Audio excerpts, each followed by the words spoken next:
సుశీల్ గారు మీతోటే మొదలు పెడదాం. ఆర్టీసీలో నిరర్ధక ఆస్తులు,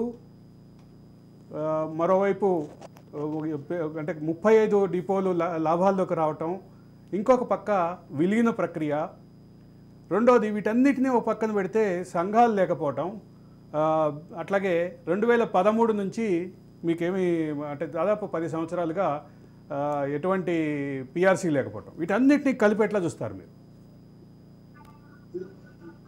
మీకు ఒక విషయం తెలియపరచాలండి. ఒక చర్చ వచ్చింది దీని మీద, ఆర్టీసీ మీద మేధావులతోని.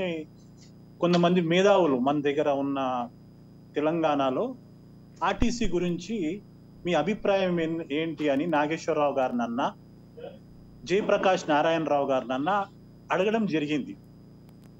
మీ ఓవరాల్ వ్యూ ఆన్ టీఎస్ఆర్టీసీ ఏంటి అని అంటే, ఇప్పుడు ఉన్న పరిస్థితులలో టోటల్ గవర్నమెంట్ ఆర్గనైజేషన్లలో ఏదన్నా బెస్ట్ ఆర్గనైజేషన్, మంచి వర్క్ ఫోర్స్ ఉన్న ఆర్గనైజేషన్ అంటే టీఎస్ఆర్టీసీ అని.